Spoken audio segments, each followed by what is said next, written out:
कोई उनको बचा कोई नहीं सका, तो फिर मान लो ना कि सारी तारीफ़ें अल्लाह ही की हैं, किसी और की तारीफ़ें कारसाजी वाली नहीं हो सकती। आखिरी मकाम जो मैं जिक्र करना चाहूँगा सूरह साफ़ात है, 37वीं सूरत है। इसकी आखिरी दो आयतें, आयत नंबर 181 182, मेरे पास सफ़ा नंबर 409 है। सूरह साफ़ात के अंदर इन आयात से पहले अल्लाह रब्बुल इज़्ज़त ने सैयदुना नूह अलैहिस्सलातु व तस्लीमात का तज़किरा किया है कि किस तरह उनकी कौम को अल्लाह ने हलाक कर दिया और उनको निजात दे दी।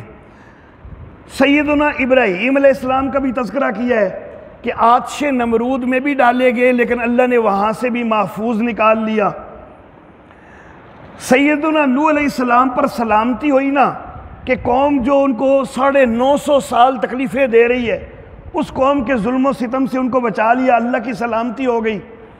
सैयदुना इब्राहीम अलैहिस्सलाम को आतिश नमरूद में फेंक दिया गया, लेकिन अल्लाह ने बचा लिया, अल्लाह की तरफ से सलामती हो गई। सैयदुना मूसा अलैहिस्सलाम और सैयदुना हारून अलैहिस्सलाम का इकट्ठा तज़किरा है इसी सूरह साफ़ात में कि उनको भी फ़िरौनियों के जुल्म सितम से बचा लिया अल्लाह रब्बुल इज़्ज़त ने, उनके ऊपर भी अल्लाह की तरफ से ये सलामती हो गई। सैयदुना इलियास अलैहिस्सलाम का भी तज़किरा है इस सूरत में कि उनकी कौम भी तबाह हुई, उनको अल्लाह रब्बुल इज़्ज़त ने महफूज कर लिया, तो ये अल्लाह रब्बुल इज़्ज़त की तरफ से उनके ऊपर सलामती हो गई।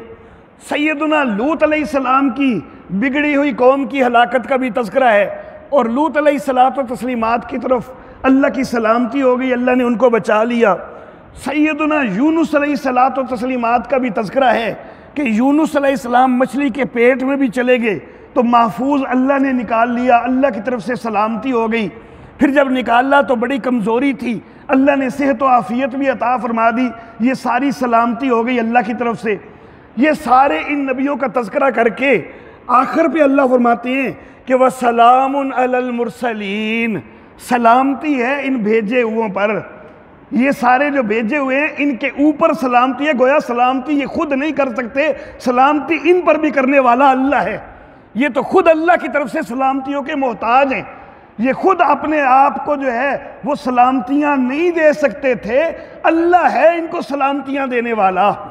तो फिर मान लो ना वल्हम्दुलिल्लाहि रब्बिल आलमीन कि जब सलामतियाँ नबी भी खुद अपने आप को नहीं दे सकते, सलामतियाँ नबियों के ऊपर भी होती हैं तो अल्लाह की तरफ से होती हैं, तो मान लो ना कि सारी कारसाजी अल्लाह ही के पास है, अल्लाह ही के इख्तियार में, किसी और के इख्तियार में नहीं है।